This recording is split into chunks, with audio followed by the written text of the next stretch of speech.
L'invité de ce matin sur Free Matin, Raïmia Moussa, bonjour. Bonjour, mon Vous frère. êtes là ce matin pour nous édifier sur la thématique Marie-Anne Perrine Le Pen. Dites-nous pourquoi le choix de cette thématique d'entrée de jeu. Merci. Vous savez, nous sommes dans un contexte où ce qui se passe dans un point du groupe influence les autres points pratiquement. Deuxièmement, la France, c'est quand même, qu'on le veuille ou qu'on ne le veut pas, c'est notre pays qui nous a colonisés. Donc ce qui se passe là-bas doit nous intéresser. Et en tant que métaphysicien, c'est notre manière à nous d'accompagner le peuple français en éclairant les Français sur les codes de la destinée de chacun de leurs dirigeants, surtout ceux qui sont pratiquement, comme on dit, qui bientôt seront, comme on dit, le spermatozoïde qui gagnera la victoire de la grossesse. La fois passée, on avait parlé de Macron. Oui. Il est bon que nous parlons maintenant de son challenger. Voilà. Alors, lorsque vous parlez de Marie Le Pen ainsi, vous parlez de métaphysique. Alors, quelles sont les observations métaphysiques sur les coordonnées du destin de Marie Le Pen que vous pouvez nous faire lorsqu'on sait qu'elle est née un 5 août 1968? Remarquez déjà que quand nous parlons de coordonnées de la destinée d'un personnage, de quelqu'un qui a, de toute personne qui a de date de naissance et de nom, c'est de voir quelles sont les récurrences dans les outils qu'on offre, dans les outils d'analyse. Remarquez que dans le nom complet de Madame Le Pen, le nombre 5 revient plusieurs fois, pratiquement 10 fois. Ah bon? Vous verrez que dans les codes de lecture de la destinée, le N porte le 5. Le E aussi porte le 5. Nous avons Marion Anne Perrine Le Pen. Analysez ça. Vous verrez que le 5 revient 10 fois. L'autre observation dans Perrine, vous verrez que le R revient 2 fois et le I, ça fait 999. Or, 999 en inverse donne 666. C'est le signe idéal, paraît-il. Non, je ne souhaite pas trop en parler comme ça, mais c'est pour que chacun de Mais nous... 666, ça signifie quelque chose. Pour Le, vous, ça symbolise quoi, 666? le 666, c'est exactement comme l'étoile à 5 branches quand ça s'inverse. Vous voyez, quand nous, les musulmans, le Saint-Prophète nous l'a bloqué avec des mille-lunes. L'étoile à 5 branches inversées, c'est le signe symbole des Illuminati, c'est ça? Le plus important, quand c'est inversé, ça donne la figure du bouc. Ça veut dire quoi? La figure de la dominance des passions et des vices. Red Bull. En tout cas, tout ce qui est bas, ça veut dire quoi?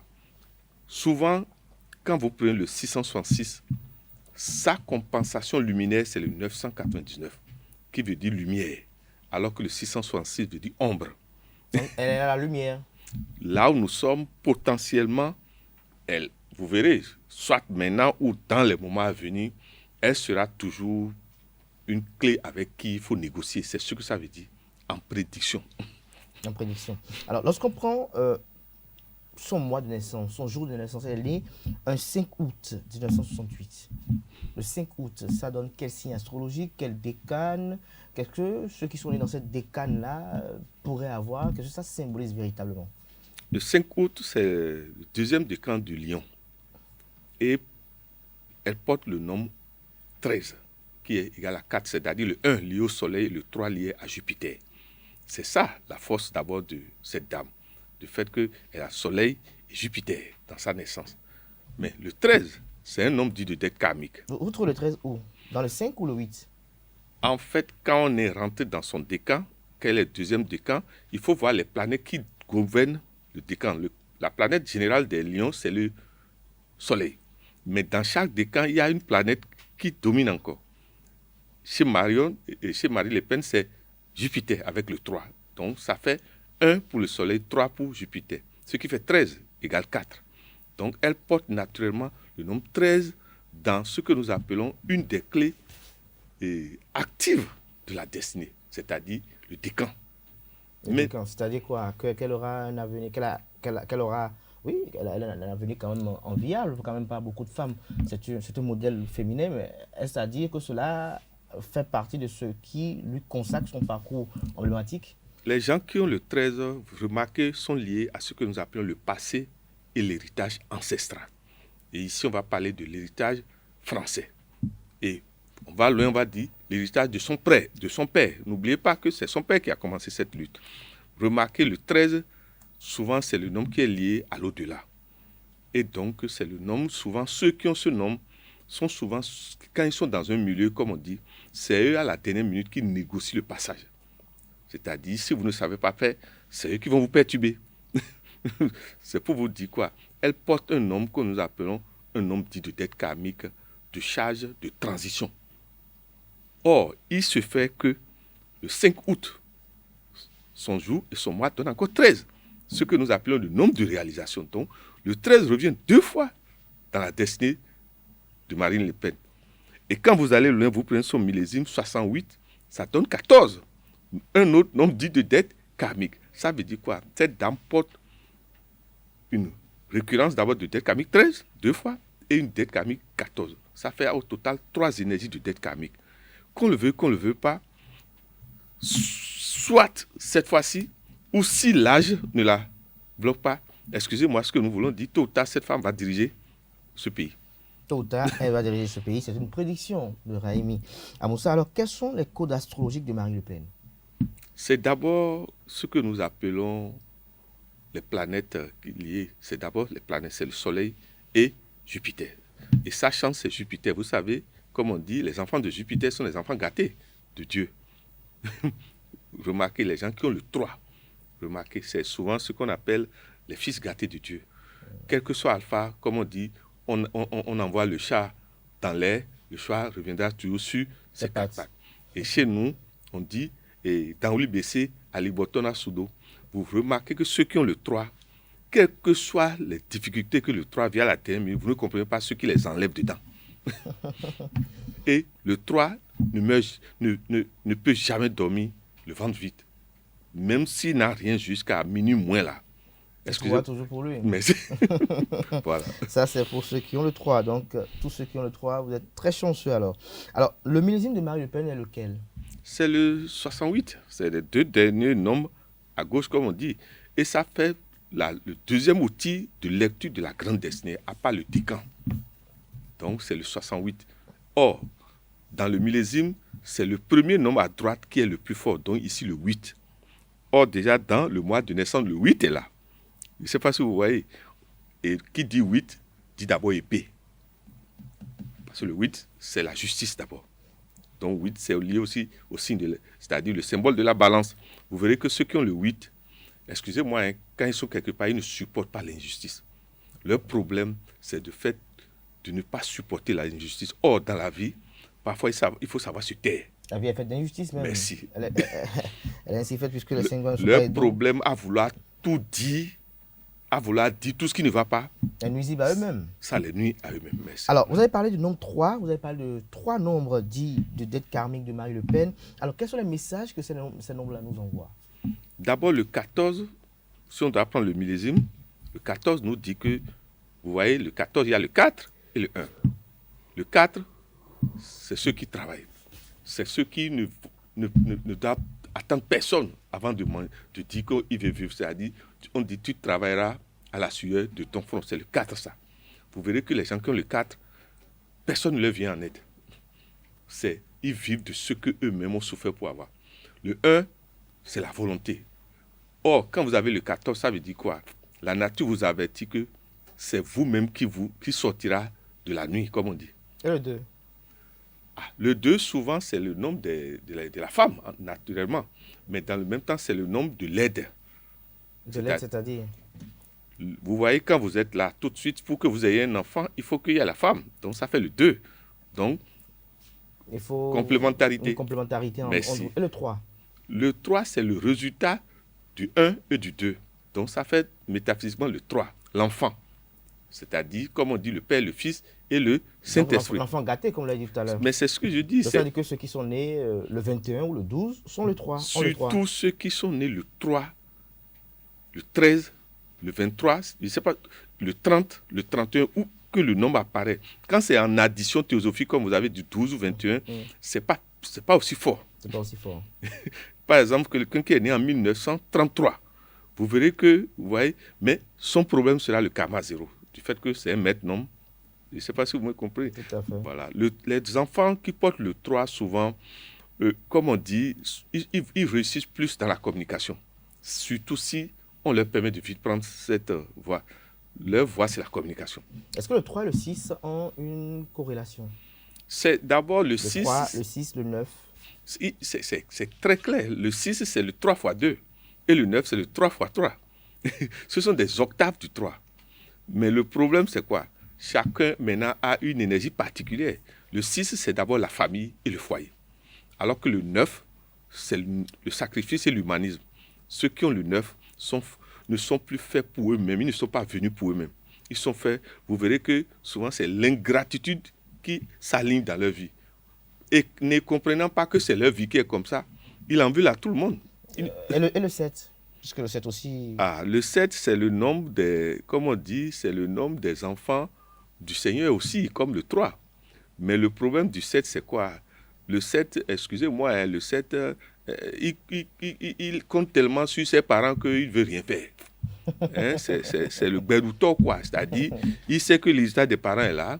Il compte sur Dieu, parce que Dieu ne laisse pas ses enfants. Le 7, c'est d'abord, quelque part, le spirituel fainéant.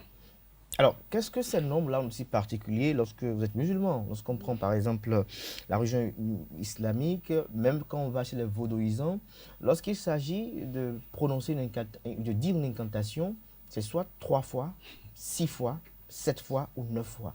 Alors, ces nombres-là, qu'est-ce qu'ils ont de si particulier pour qu'il n'y a que avec ces nombres-là, surtout le 3, le 6, le 7 et le 9? Vous voyez déjà, pour nous les musulmans, on dit Assalamu alaikum wa rahmatullahi, on le fait. Et on le fait pour saluer les 3 dimensions, terrestre, astrale et mentale. Je ne sais pas si tu vois. En fait, c'est des saluts vers des dimensions. Nous sommes dans la dimension physique, mais il y a une autre dimension que nous appelons la dimension astrale. Mais il y a la dimension spirituelle. En fait, c'est pour saluer les êtres de cette dimension. Mais l'autre chose, c'est d'abord le nombre lié à l'élément feu, le 3. Mais le feu de Jupiter, je ne sais pas si vous comprenez. Oui. Maintenant, quand vous allez à 6, c'est que vous êtes en train de créer... D'abord, le 3, c'est que vous créez le triangle, c'est-à-dire la protection. Remarquez ça. Et vous verrez que le 3, à travers le triangle équilatéral, s'inscrit dans un cercle parfait. Tout à fait. Et vous passez au 6, les agrammes de Salomon apparaissent. La protection double est là. Oui. C'est pour ça qu'il faut éviter d'utiliser les agrammes de Salomon sans le cercle. Vous n'êtes pas protégé. Vous n'êtes pas protégé. Alors que le 9, vous verrez que sa forme encore est dans le cercle encore. C'est-à-dire ces formes-là, le triangle ventilateur, c'est ça qu'on appelle le 9. Oui. Vous voyez, non? C'est-à-dire ça fait les 3 triangles. Alors, lorsque on parle de ce triangle-là, de ce schéma-là, est-ce que le port de ce schéma-là a une connotation spirituelle? Lorsque, par exemple, vous avez parlé du 66, du 999, tous ces sigles et ces nombres-là ont des signes matériels qui les représentent. Est-ce que le fait d'exposer dans son salon, d'exposer dans sa chambre des signes du genre pourrait avoir une connotation dans notre destinée? Mon frère Cadet, ce n'est pas pour elle. Ça a une influence sur nous. Surtout si nous avons conscience de ce que nous appelons les analogies énergétiques opératoires du nombre que nous utilisons. Quand vous prenez le triangle, l'idéal c'est d'aller dans ce que nous appelons les lettres sacrées. Par exemple, vous prenez la lettre, sachant que le triangle, c'est l'élément feu, pointe en haut, puis le triangle pointe en bas, n'est pas la même chose. Tout à fait. Quand vous mettez Chine ou Yod-Hé-Vav-Hé dans un triangle pointe en haut, vous êtes en train d'appeler quelque chose. Quand vous prenez le triangle pointe en haut, vous écrivez Allah dedans, vous êtes en train d'appeler quelque chose. Quand vous prenez le triangle et vous pointez en haut, vous mettez un riz dedans, vous êtes en train d'appeler quelque chose. Alors, lorsqu'on parle de triangle, c'est pareil aussi pour ceux qui ont des photos, des gravures dans leur chambre. Est-ce que c'est bon d'avoir des photos dans la chambre exposées? Est-ce que tout cela concourt ou influe notre destinée? Est-ce que le fait que j'entoure mon espace de certaines images, peut-être chez les musulmans, vous voyez par exemple des devanciers dans la religion, vous voyez par exemple des écritures coraniques, est-ce que tout cela concourt à la protection de l'environnement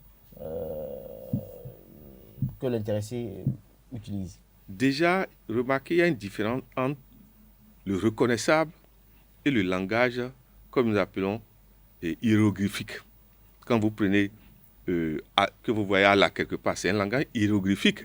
Alors que quand vous voyez la photo d'un grand imam dans une chambre, l'influence est plus rapide que quand vous prenez le Allah hiéroglyphique. C'est pour vous dire quoi? Si vous avez des visages dans votre chambre, il faut savoir quel est le cycle dans lequel la personne a eu d'influence. Par exemple, son cycle de décès, ou bien des cycles où la personne a eu...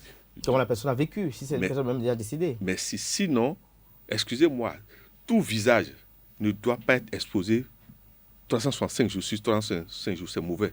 C'est mauvais pour le visage et c'est mauvais pour vous-même. L'idéal, dans les moments de cycle où la personne est décédée ou a connu des maladies avant de mourir, il faut fermer. Alors, on va fermer cette parenthèse de digression. Lorsque je suis... Il y a des gens qui aiment les serpents, par exemple. Lorsque j'expose un serpent blanc dans mon salon, ça symbolise quoi? En photo, oui. Le plus important, mon frère Kader... Le serpent blanc, pour vous, d'abord, ça symbolise quoi? Le serpent blanc. D'abord, dans la tradition africaine, le serpent blanc fait partie des Lissa. Ce que nous avons, la divinité Lissa, c'est-à-dire la divinité pourvoyeuse de richesse. Souvent, quand ce serpent apparaît, c'est souvent pour ceux qui incarnent même la divinité et qui ont des signes sur le corps. Vous verrez que ce sont des gens qui ont des taches précises, des marques précises. Soit ils ont des cheveux blancs très jeunes. Ils sont pas... Non, c'est pas un hasard. Et souvent, cette divinité, celui qui a ce serpent, normalement, ça veut dire qu'il y a un lien avec la divinité. Sinon, il ne faut pas prendre ça pour prendre ça. C'est une erreur, une grave erreur. Parce qu'elle pourrait quand même entrer dans sa vie.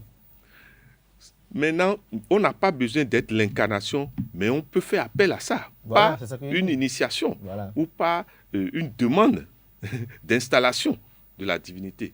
Mais les gens doivent savoir que quand on appelle une divinité, l'exigence, c'est surtout l'entretien et les rendez-vous. L'entretien, c'est ça qui est véritablement important, ça c'est vrai. Alors, lorsque nous revenons à la thématique du jour et que nous parlons de Marianne Perrine Le Pen, qui est candidate à l'élection présidentielle en France, qu'est-ce que vous avez à dire au regard du déroulé du premier tour de cette élection présidentielle? Est-ce que pour vous, il y a des faits qui ont une connotation métaphysique? D'abord, depuis que la France est France, il va falloir qu'un jour une femme, quand même aussi, vienne au pouvoir pour qu'on voit. Je ne sais pas, ça a été toujours macho, comme on dit. Maintenant, il va falloir que quand même une femme vienne. Excusez-moi. C'est votre souhait? Ce n'est pas que moi, je prends parti. Je ne prends pas parti, mais... Vous estimez, vous souhaitez... Nous sommes dans l'ère du verset où il est dit qu'il vaut mieux que les femmes soient au devant pour que l'énergie guerrière qui vient dans le futur, que l'énergie féminine puisse les tempérer. Parce que ce qui vient devant, si on ne sait pas faire, il y aura encore beaucoup de déclenchements de guerre. Or, si des dirigeants sont des femmes, vous allez voir, ça n'arrivera pas. Alors que si ce sont des hommes... Pourquoi si c'est des femmes, ça n'arrivera pas? Non, ça n'arrivera pas. Encore que les femmes sont souvent celles qui vont vite en guerre. Non, la femme, remarquez, la femme qui a fait des tristes jusqu'à arriver à ce niveau, non. Vous voyez la chancelière allemande, vous n'allez pas la voir soutenir une guerre. Parce que c'est une mère. Remarquez la différence entre une femme qui n'a pas d'enfant et une femme qui est mère. Je dis mère, parce qu'il y a des femmes qui ont d'enfants qui sont mères, mais qui sont pas dans un foyer. L'expérience d'un foyer est nécessaire avant qu'on ne soit chef d'État, en tant que femme. Là, on comprend que les autres aussi sont ses enfants.